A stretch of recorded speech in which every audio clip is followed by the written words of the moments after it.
Hello friends, last video के अंदर हमने current density, electric field, drift velocity, mobility, इन सब चीज़ों के बारे में डिस्कस किया। कंडक्टर, इंसुलेटर, सेमीकंडक्टर्स, इन सब के बारे में पढ़ा। ठीक है, अब हम पढ़ेंगे ओम्स लॉ। क्या पढ़ेंगे? Ohm's law. तो ओम ने क्या कहा? ओम ने क्या कहा? जैसे कल हमने निकाला था, ठीक है, वही बात ओम ने कही। क्या कही? ओम ने कहा कि सपोज करो कि एक वायर है, उस वायर के अक्रॉस एक पोटेंशियल डिफरेंस हमने लगाया। ठीक है, क्या लगाया? एक पोटेंशियल डिफरेंस लगाया। पोटेंशियल डिफरेंस V है। उस पोटेंशियल डिफरेंस V की वजह से वायर के अंदर I करंट फ्लो कर रहा है। कितना करंट फ्लो कर रहा है? I। ठीक है। The second thing is the length of wire is L, the cross sectional area of wire is A। Length of wire is L and cross sectional area of wire is A. Then हमने कहा कि current flowing through the wire is directly proportional to the potential difference applied across it. जो current आएगा वो किसके directly proportional आएगा? Potential difference के directly proportional. ये हमने कल बताया था, मैंने पूरा वेरिफिकेशन में समझाया था कि ये कैसे कैसे कैसे कैसे कैसे निकल के आया। ठीक है, और इसके साथ एक कंडीशन गई, until all physical conditions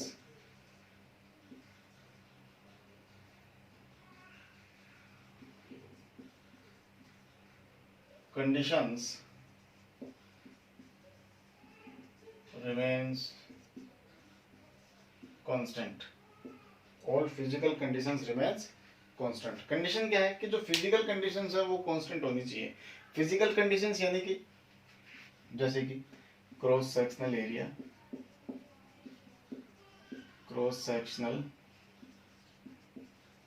area, length, density, आसपास का टेम्परेचर एक्सेट्रा। इस प्रकार की फिजिकल कंडीशंस क्या होनी चाहिए? कांस्टेंट। यदि ये फिजिकल कंडीशंस कांस्टेंट होंगी, ठीक है, तो I डायरेक्टली प्रोपोर्शनल होगा V के। और मैं क्या कह सकता हूँ कि V is directly proportional to I। दोनों बातें मैंने कल समझाई थी, वही उसी चीज को मैं आगे बढ़ा रहा हूँ। I is directly proportional to V, V is directly proportional to I। तो यहाँ पे हम एक कांस्टेंट लगाएंगे, V is equal to K into I। ठीक है, जहां पे हम K को R लिखते हैं। क्या लिखते हैं? R। यहाँ पे कांस्टेंट क्या लगता है? R। R को क्या कहते हैं हम? रेजिस्टेंस।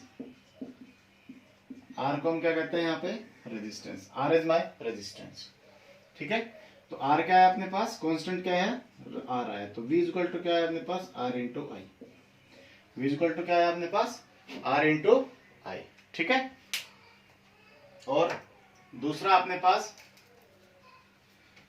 यहां से मैं I कैलकुलेट करूं, यहीं से मैं I को यदि कैलकुलेट करूं तो I बराबर क्या है अपने पास? I बराबर आएगा V upon R। V upon R। और यदि यहीं से हम R को कैलकुलेट करें तो R अपना क्या आया?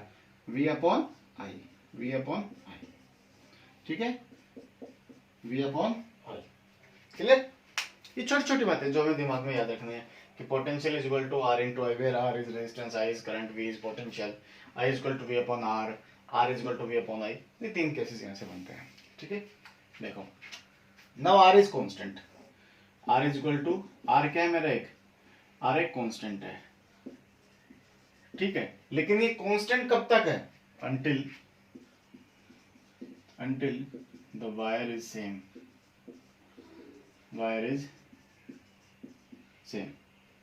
ठीक है, R is different for different wire। R is different for different wire। और ऐसा क्यों है? R is different for different wire। ऐसा क्यों है? क्योंकि मैंने कल भी बताया था, और क्या बताया था कि जो R है, R will depend on the dimensions of wire।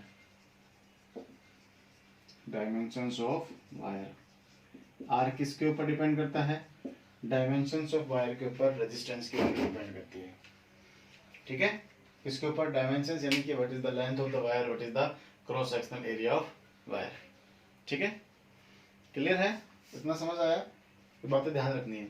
क्यों क्यों ध्यान रखनी? क्योंकि कल जो हमने सोल्व किया था उसमें, मैं इसको रफ करूं, ठीक है, मैं इसको रफ करता हूँ, थोड़ा देखना। कल जो हमने सोल्व किया था उसके अंदर हमारे पास वैल्यू क्या निकल के आई थी?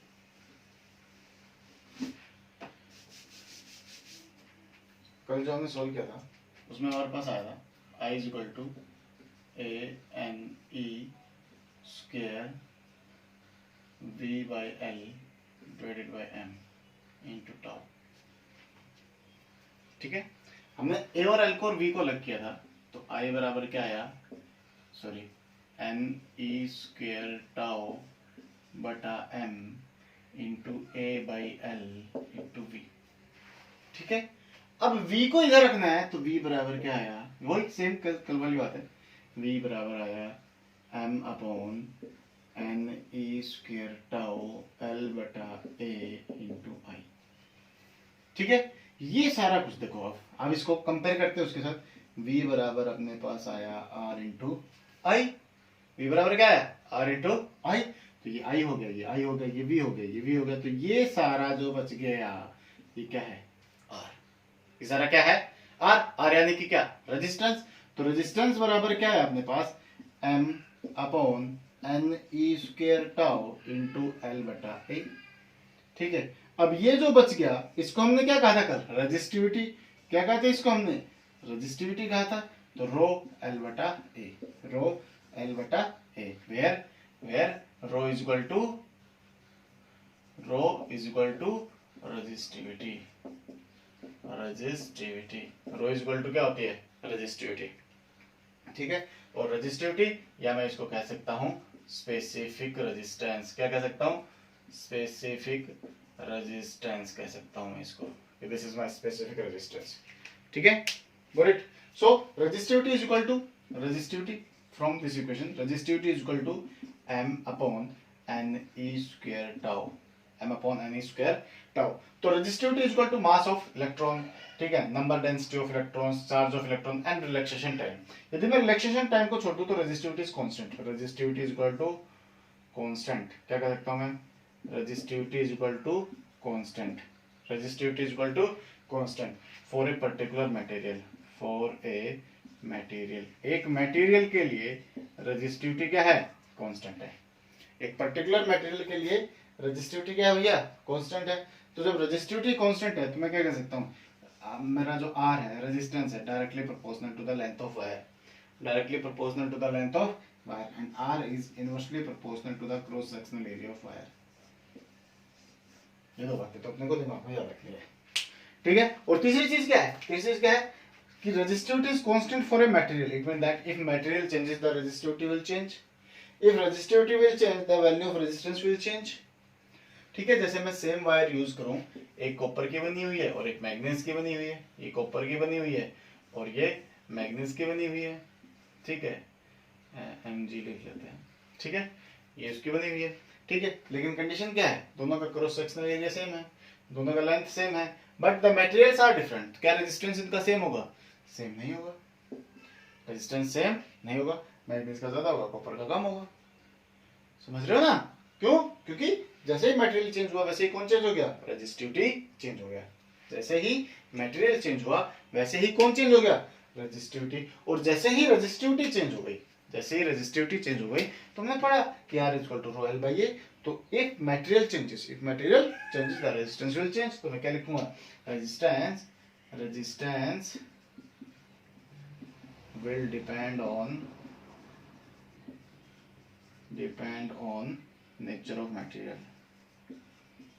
nature of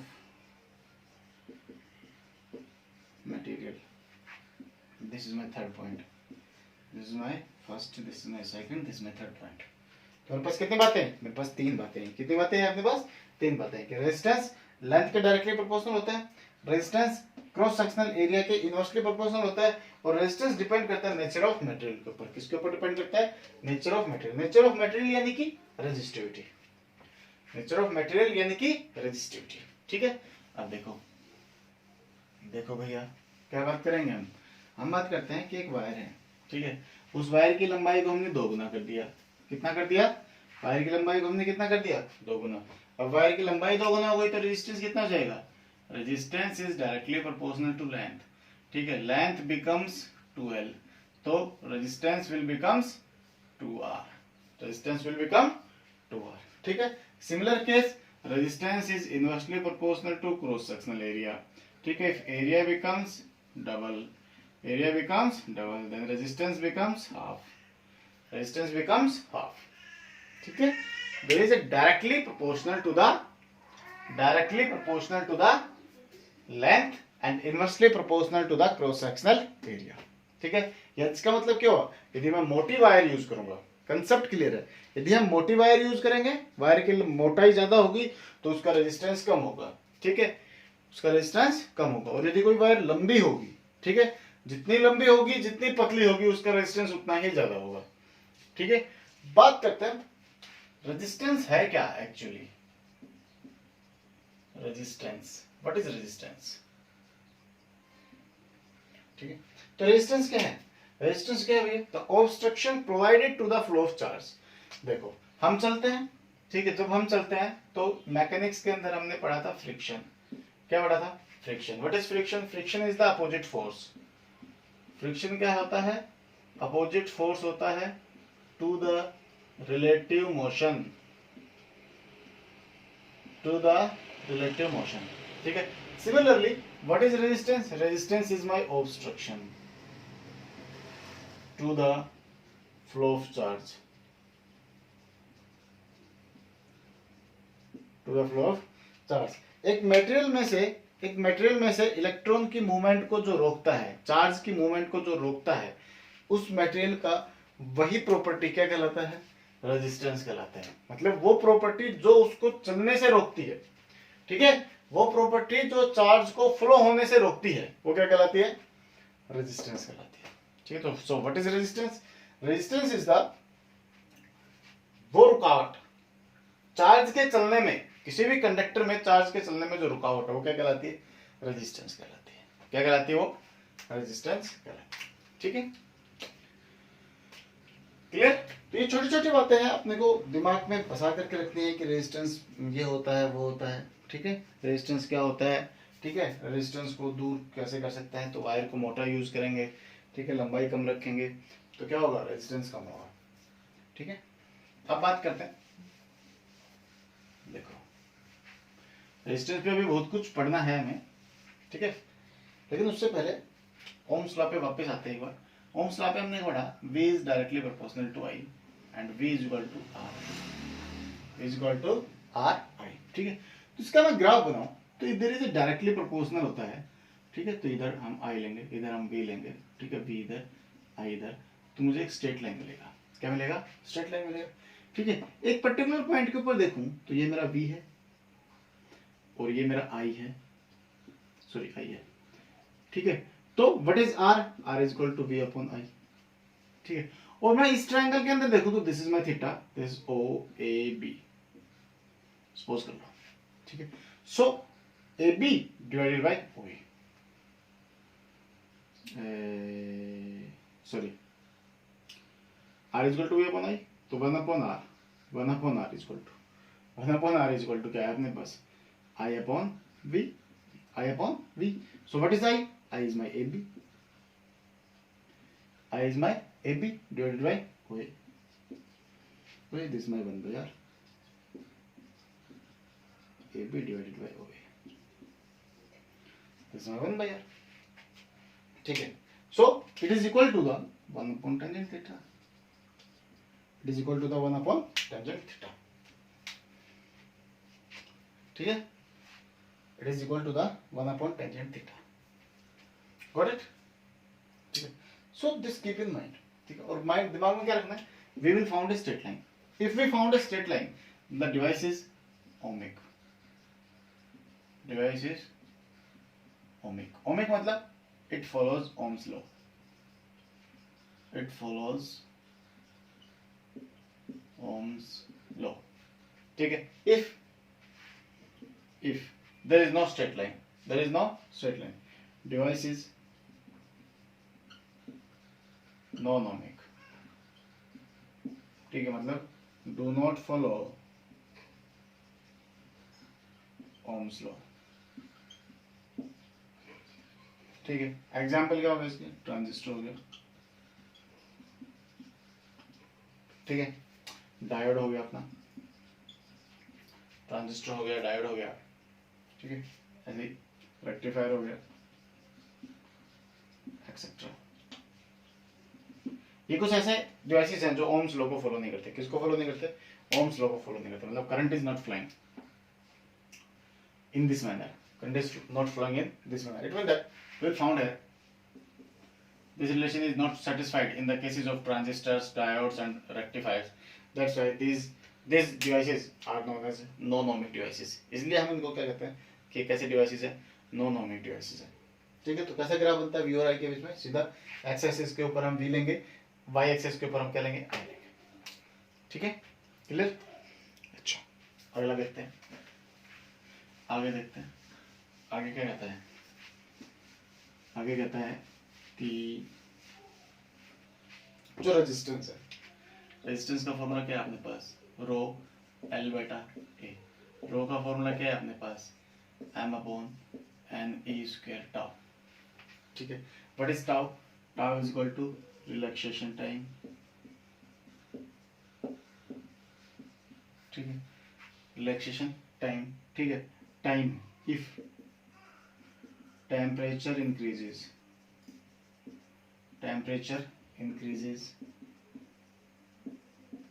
कौन बढ़ा है? टेम्परेचर बढ़ा है। ठीक है, then kinetic energy of electrons will increase.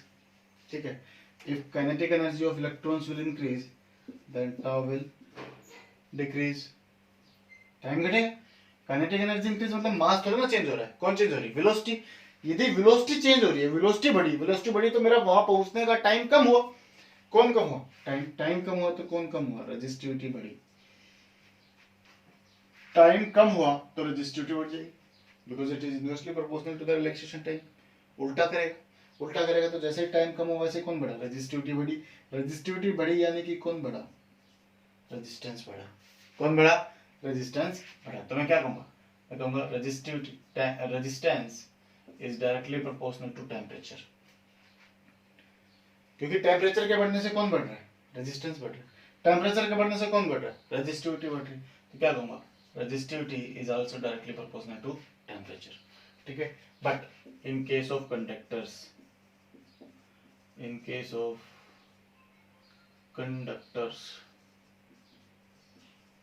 ये बात याद रखनी। इन केस ऑफ कंडक्टर्स बात कर रहा हूँ, केवल कंडक्टर्स के केस के अंदर रेजिस्टेंस टेम्परेचर के साथ साथ बढ़ेगा। यदि किसी बॉडी के आसपास का टेम्परेचर बढ़ाएंगे तो रेजिस्टेंस बढ़ेगा, यदि उसके आसपास का टेम्परेचर कम करेंगे तो रेजिस्टेंस कम होगा। ठीक है, जो स्पेसिफिक रेजिस्टेंस है यानी कि जो रेजिस्टिविटी है, रेजिस्टिविटी डायमेंशंस के ऊपर डिपेंड नहीं करती है, लेकिन टेम्परेचर के ऊपर डिपेंड करती है। Resistivity does not depend on the dimensions of wire. किसी वायर के क्रॉस सेक्शनल बढ़ा देंगे, पेपर में बार बार सवाल आता है, एक वायर थी, उस वायर का एरिया को दुगना कर दिया गया, बताओ उसकी रेजिस्टिविटी में कितना चेंज हुआ? तो क्या लिखेंगे? There is no change in the resistivity because it depends on the nature of material. Got it? समझ में आया मेरी बात? ठीक है, तो इस छोटी सी बात को दिमाग के अंदर याद रखना है, और ये बात याद रखना है कि जो रेजिस्टिविटी और रेजिस्टेंस जो है डायरेक्टली प्रोपोर्शनल होता है टेम्परेचर के, इन केस ऑफ कंडक्टर्स ओनली। किसके केस के अंदर? केवल कंडक्टर के केस के अंदर। ठीक है, क्लियर है? इतना समझ आया? ठीक है, तो ये था अपना ओम्स लॉ। इसको अच्छे से पढ़ना है, इसमें जो पॉइंट्स आए उनको अच्छे से नोट करना है। रेजिस्टेंस किन चीजों के ऊपर डिपेंड करता है, कैसे बढ़ता है, कैसे घटता है, इसको देखना है, समझना है और लिखना है। ठीक है, thank you and all the best.